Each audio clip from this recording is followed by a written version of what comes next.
I called the people at head of security at Portland, Maine, and I said, why does it have two timelines? And why does it have one right in the middle of the shot where you at least want numbers if you were trying to identify someone? I don't know, she said. I said, do you think you could ask? Do you think you could look at the tape and call me back? She says, oh no, the FBI took that tape away on the morning of 9/11 and we've not seen it again. Of course, that was put in because in the newspapers that's what the framing was. And it hid the fact that, as one person said, they were so late they were spitting bullets or spitting blood or something. There is no evidence this guy got on the plane. No evidence whatsoever, frickin' ever, including the fact that none of them were on the list of passengers. This is Abdulaziz Al-Amouri, who's supposed to have been but wasn't the night before 9/11. He looks like he's going to kill himself the next day, doesn't he? Yeah, but that's not Al-Amouri, that's Al-Amouri. This is a Saudi airline pilot who was sitting in Jeddah, Saudi Arabia, and heard on the news that he just hijacked a bloody plane in America. He went into the American consulate there and said, I think there might be a mistake, I think there might be. But they've never changed the names. They said that this guy, Lotfi Raisi, had helped them to learn how to fly the planes, not very well. They said that he was an Islamic extremist. They put him in Belmarsh prison. They tried to take him to America. And they said he was an Islamic extremist when he's married to a French white Roman Catholic. Yeah, it all fits. It's all rubbish. It's all rubbish. And the people here, rubbish, rubbish. What most of them are claimed to have done. And that's why they're having to let them out now, slowly. These people are completely untrustworthy, wouldn't know the truth if it bit them on the arse. And the same with the Twin Towers, again, taken away by controlled demolition appropriately. When you look at the controlled demolition pictures, they're available everywhere, lots of programs about them.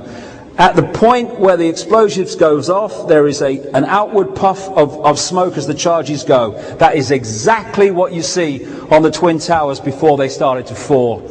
In all these things, it's classically what happened to the Twin Towers. Controlled demolition. Look at that one in the middle on the left there. What you see in that building is what you saw when the Twin Towers started to fall. These are some buildings that fell due to structural failure. They don't go straight down on themselves. They don't turn to dust. And the speed that the towers fell was the speed of free fall, without any resistance. Free fall speed. Why? Because there was nothing to resist. Because they were taken out by explosives. Because that was the classic mind-imposing, mind-programming vision of 9/11. That would be in the public mind to use problem reaction solution to justify the outcome. This guy, William Rodriguez, maintenance man at the World Trade Center, he was a hero after 9/11 because all the people he got out and the heroic things he did, pictured with George Bush. The moment he came out and said actually bombs were going off at the bottom of the building before the building fell, and people with him said yes they were, then suddenly he becomes persona non grata. They took his job away and tried to destroy the guy. He's actually taken them to court and issued a lawsuit against them for being involved in 9/11. People like Cheney and Bush and others. This guy, Larry Silverstein, he bought the whole of the World Trade Center just before 9/11, and he put massively increased insurance on it, which is being paid out. And he said he owned this building called Building 7 on the World Trade Center complex.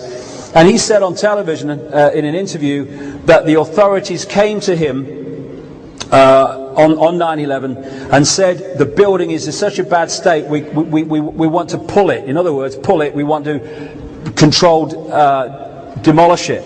And he agreed, and they said it was pulled. Here's Building 7. Here's all the telltale charges coming out that demolished Building 7. Now, there's a question here.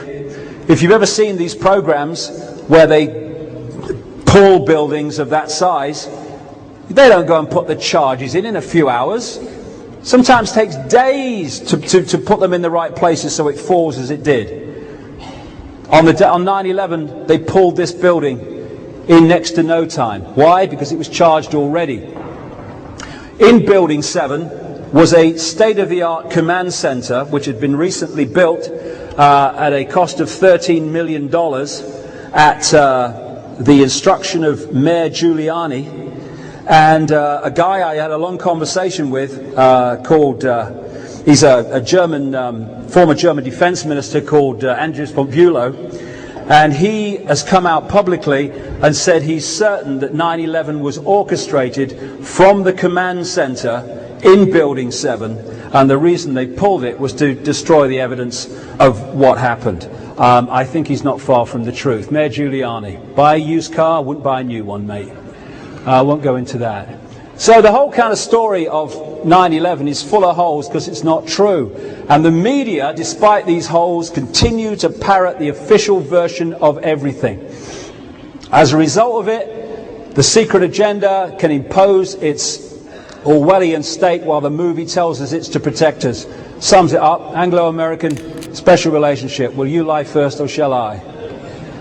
And so you keep the old black and white. You're either with us or you're against us.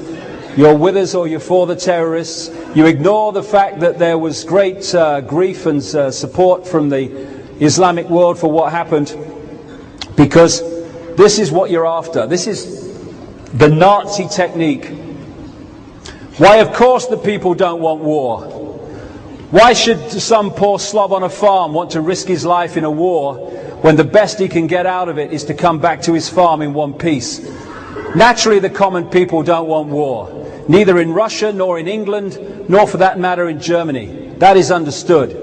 But after all, it is the leaders of the country who determine the policy, and it is always a simple matter to drag the people along, whether it is a democracy or a fascist dictatorship.